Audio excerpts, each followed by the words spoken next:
नमस्कार, स्वागत है आपका हिमवंत प्रदेश न्यूज में और मैं हूं भानु प्रकाश नेगी।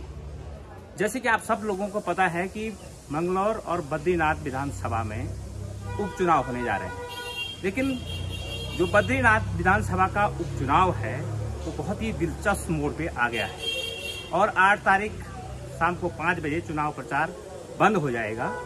उससे पहले यहाँ पर किस तरह की सरगर्मियाँ हैं और किस तरह का ये चुनाव है, हमारे साथ थराली के पूर्व विधायक डॉक्टर जीतराम टमटा जी मौजूद हैं, उनसे हम बातचीत करेंगे।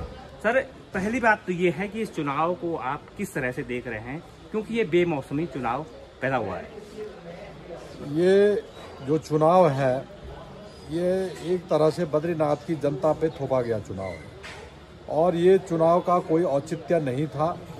ये औचित्यहीन चुनाव बना दिया गया क्योंकि जो विधायक यहाँ से चुन करके यहाँ की जनता ने भेजा था, उन्होंने जनता के साथ विश्वासघात किया, जनता को धोखा दे करके पाला बदला, दूसरी पार्टी में गए और फिर से कह रहे हैं कि हम यहाँ चुनाव कराया और फिर से कह रहे हैं कि हमको विधायक बनाओ। तो जब आप ऑलरेडी विधायक थे, आपको विपक्ष में रह करके आप अपनी आवाज़ को और बुलंदी से ऊंचा कर सकते थे यहाँ के विकास के लिए, लेकिन आपने अपने निजी स्वार्थ के लिए आपने यहाँ से पलायन किया और दूसरी पार्टी को ज्वाइन किया और फिर से यहाँ की जनता के साथ जो आपने विश्वासघात है, निश्चित रूप से यहाँ की जनता तैयार है आपको जवाब देने के लिए, उन विधायक को जवाब देने के लिए जिन्होंने विश्वासघात किया, जिन्होंने यहाँ की जनता को धोखा दिया। सर, एक घटनाक्रम होता है कांग्रेस के साथ कि कुछ समय पहले जो विधायक जी थे आपके, वो जो है पानी पी करके जो है भाजपा को कोस रहे थे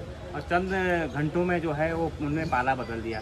और दूसरा उनका ये कहना था कि हमने इसलिए जो है वहाँ जाना उचित समझा कि हमारा कोई भी काम नहीं हो रहा था। इस बात में कितनी सच्चाई मानते हैं आप? देखो, इस बात में कोई सच्चाई नहीं है। जो हमारे जो विधायक जिन्होंने पाला बदला वो 2007 से 12 तक इस क्षेत्र के विधायक भी थे, माननीय मंत्री भी रहे हैं। उस समय आपने विकास नहीं किया। फिर आप 12 से 17 में आप विधायक रहे तो आपने इस क्षेत्र का विकास केवल कांग्रेस की सरकार के बदौलत किया, तो उसका श्रेय आपको न जाते हुए कांग्रेस सरकार को जाना चाहिए। कांग्रेस ही विकास का द्योतक है। फिर 2017 से 22 तक माननीय जो प्रदेश अध्यक्ष भाजपा के हैं और राज्यसभा सांसद हैं, उन्होंने स्वयं ही कहा है कि भंडारी जी ने विकास किया। इसका मतलब आदरणीय भट्ट जी ने यहाँ विकास नहीं किया है। 2017 से 22 तक वो विधायक रहे, इसका मतलब उन्होंने इस क्षेत्र का कोई विकास नहीं किया। और अब कहाँ से विकास की बात उठी है? जब आप लोगों के पास 7 से 12 था, 12 से 17 था, 17 से 22 था, तब आप विकास नहीं कर पाए, तो अब आप विकास की कौन सी नई विकास की थ्योरी ले आएंगे? तो इसलिए ये एक साथ जनता को बरगलाना है, जनता के साथ धोखा देना है, जनता को उपेक्षा करना है और इसका कोई औचित्य नहीं है कि आप विकास के नाम पे उस पार्टी में गए हैं। इसका कोई आधारहीन वक्तव्य है। सर, एक बात समझ में आती है कि पूर्व विधायक जी कहते रहे हैं कि वो सभी जगह भाषणों में भी यही कहते रहे हैं कि अगर विकास देखना है तो पोखरी आइए, लेकिन पोखरी में आप काफ़ी समय से मौजूद हैं। सड़क की सुविधाएँ पोखरी कॉन्ट्रैक्ट से लेकर के आप तमाम सड़कों को देख रहे हैं। यहाँ पर जो है जो अस्पताल है वो रेफर सेंटर बना हुआ है, एक अल्ट्रासाउंड मशीन तक यहाँ पर नहीं है और तमाम जो समस्याएं हैं लोगों की जस की तस हमें दिखाई दी, चाहे खेल का मैदान हो, चाहे स्कूलों की में जो है टीचरों की जो है व्यवस्था ना हो और तमाम समस्याएं और हैं। आपको क्या लगता है? भारतीय जनता पार्टी सरकार में पोखरी के अलावा पूरे प्रदेश में यही स्थिति है। अमूमन आप देख रहे होंगे पोखरी से गोपेश्वर की रोड के क्या हालात है। यहाँ पानी नहीं है, कल से लोग भटक रहे हैं पानी के लिए। यहाँ बिजली नहीं है, कल रात से बिजली नहीं आ रही है, लोग उसके लिए तरस रहे हैं। तो ये विकास का द्योतक, ये भाजपा कभी विकास नहीं किया इस प्रदेश का और न ही इस क्षेत्र का विकास हो पाया। जो कहने वाले हैं, आडंबर होने वाले हैं, जनता के साथ बरगलाने का काम कर रहे हैं, धोखा देने का काम कर रहे हैं और बहलाने का काम कर रहे हैं। ऐसे ही जनता को जो है इधर से उधर टहला रहे हैं। विकास की इनकी कोई सोच नहीं है, विकास का कोई इनका उद्देश्य नहीं है। ये विकासहीन है और आडंबर की बातें जरूर करते हैं, लोगों को बरगलाने का काम जरूर करते हैं, लेकिन विकास आप यहाँ पर सब लोग देख रहे हैं, आप देख रहे हैं, हम देख रहे हैं।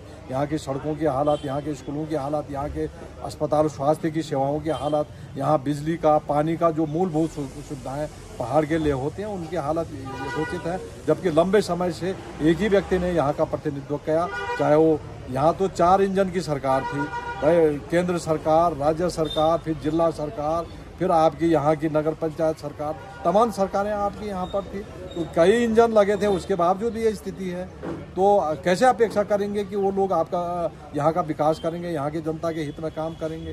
तो ये एक कहना अलग चीज़ है और जमीनी हकीकत अलग चीज़ है। अच्छा प्रोफेसर, ये साहब ये कहना कि भंडारी जी का कि कांग्रेस में रह करके हमारे काम सरकार नहीं कर पा रही है, नहीं कर रही थी, और भट्ट जी ने भी जो है बीच में कई बार बोला है कि जब मैं विपक्ष का विधायक रहा हूं तो मेरे काम उस समय बहुत ज़्यादा हुए हैं, और कल हरक सिंह रावत जी ने भी यही बात दोहराई है। तो आपको क्या लगता है कि वो किस तरह की ये स्थिति बनी हुई है, क्या है ये मामला पूरा?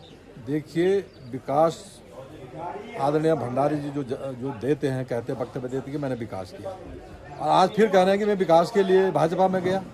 विकास तो कांग्रेस के समय में है, कांग्रेस के समय में तमाम उन्होंने सड़कें बनाई होंगी, तमाम कांग्रेस ने यहाँ पर इंजीनियरिंग कॉलेज दिया, नर्सिंग कॉलेज दिया, यहाँ पर तमाम विकास के कार्य कांग्रेस ने किए।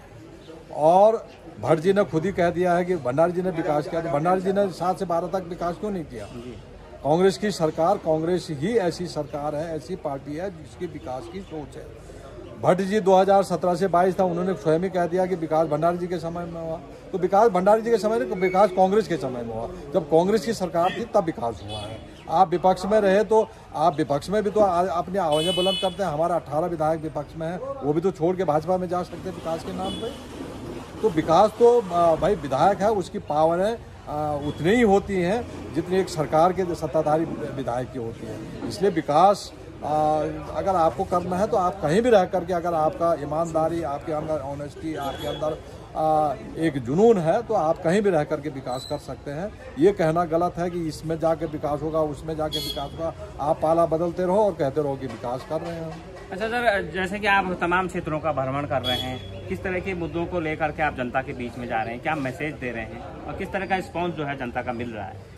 देखिए, जो भारतीय जनता पार्टी की पिछले 10 सालों की, 7 सालों की, केंद्र सरकार की 10 सालों की विफलता और राज्य सरकार की 7 सालों की विफलता को लेकर के हम जनता के बीच में जा रहे हैं। जो इन्होंने वादे किए थे जनता के लिए, महंगाई का बात इन्होंने की थी कि हम महंगाई को कंट्रोल, आज चरम पे महंगाई है। इन्होंने कहा बेरोजगार, हम रोजगार देंगे, 2 करोड़ रोजगार प्रति वर्ष केंद्र सरकार का माननीय मोदी जी ने कहा था। आज जो यहाँ 20 करोड़ 10 साल में 20 करोड़ रोजगार होने चाहिए, आप 20 करोड़ बेरोजगार इस देश में घूम रहे हैं। युवाओं के साथ धोखा हुआ है, महिलाओं के साथ धोखा हुआ है, किसानों के साथ धोखा हुआ है। तो तमाम मुद्दे हैं, भाजपा ने इतने मुद्दे छोड़े भ्रष्टाचार के। ये तो मुझे लग रहा है कि रेता बजरी की सरकार है और रेता बजरी को बेचो, इस प्रदेश को बेचने का काम कर रहे हैं विकास के नाम पे। और विकास का कोई द्योतक आप देख रहे होंगे, पहाड़ों की स्थिति क्या है, पहाड़ों का क्या है। जब इनके ऊपर सर पे आता तो उसी समय ये एक्टिव होते हैं, जबकि ये सोच बहुत पहले से है। 4 धाम यात्रा आपने देखी होगी, जब 4 धाम यात्रा सामने आई तो इतनी अव्यवस्था हुई, उससे पहले इन्होंने कोई तैयारी नहीं की। और 4 धाम यात्रा अक्टूबर में खत्म हुई, उसके बाद सो जाती सरकारें। और मार्च में जब शुरू होती है, जब ऐसा क्राउड आता है तो उसको मेंटेन नहीं कर पाते हैं, भगदड़ मचती है, लोगों को परेशान होना पड़ता है, जनता को परेशान होना पड़ता है। तो ये सारी चीज़ें हैं। अच्छा सर, एक बात ये आ रही है कि संविधान के लिए जो है तमाम चीज़ें की आरक्षण की बात होती है, ये किस तरह का मामला है? कांग्रेस किस तरह से इसको, या इंडी गठबंधन इसको किस तरह से बना रहा है? देखो, भारत का एक संविधान है जिस पे हमारा पूरा देश चलता है, जिस पे न्यायपालिका, कार्यपालिका, विधायिका उस संविधान के अंदर चलती है। क्योंकि किसी भी देश को, एक मजबूत देश को बनाने के लिए एक मजबूत संविधान होना आवश्यक है। तो हमारा जो ये संविधान है, बाबा साहब भीमराव अम्बेडकर ने एक संविधान इस देश के लिए दिया है, और वो कांग्रेस के समय में, कांग्रेस पार्टी द्वारा उस समय भारी बहुमत से उस संविधान को पारित किया गया था। उसमें सुविधा है संविधान में, अगर कोई चीज़ें, धाराएं हैं तो आप उसको संशोधन उसमें कर सकते हैं जी। लेकिन जहाँ तक समाज के कमज़ोर वर्गों को आगे बढ़ाने के लिए, समाज को सर्वांगीण विकास के लिए, सभी को समान अधिकार देने के लिए वो संवैधानिक व्यवस्था है। उस संवैधानिक व्यवस्था के जो समाज के उस समय दबे कुचले थे, जो आम मेन स्ट्रीम में नहीं थे, उन लोगों के उत्थान के लिए, उन लोगों को आगे बढ़ाने के लिए, उन लोगों को नहीं, हमारे देश, क्योंकि गांधी जी ने कहा कि भारत गाँव में बसता है। अगर गाँव का विकास होगा तो देश का विकास होगा, अगर किसान का विकास होगा तो देश का विकास होगा। इसलिए आप गरीब जो तबका है उसको उठाने के लिए जो व्यवस्था, संवैधानिक व्यवस्था की गई है, उसका ईमानदारी से पालन होना चाहिए और ईमानदारी से उसको आगे बढ़ाना चाहिए और ईमानदारी से उसका उपयोग करना चाहिए, ताकि सभी वर्ग, सभी लोग इस देश के विकास के लिए एक साथ जुट करके काम कर सकें, इस देश की एकता और अखंडता को कायम रख सकें। सर, अंत में आपसे यही जानना चाहेंगे कि अब चुनाव का बस अंतिम मोड़ है, ये किस तरह की अपील आप जनता को करना चाहते हैं हमारे चैनल के माध्यम से? देखो, मैं बद्रीनाथ की जो महान जनता है, सम्मानित जनता है, उनसे अनुरोध करता हूं कि जिस तरह से उनके साथ विश्वासघात किया, जिस तरह से बीच रास्ते में उनको छोड़ा गया, अधर में उनको लटका दिया गया, उनका विकास जो कार्य होने थे, आप लगा सकते हैं कि 6 महीने में जो विकास कार्य विधायक निधि होती थी वो लैप्स हो गई।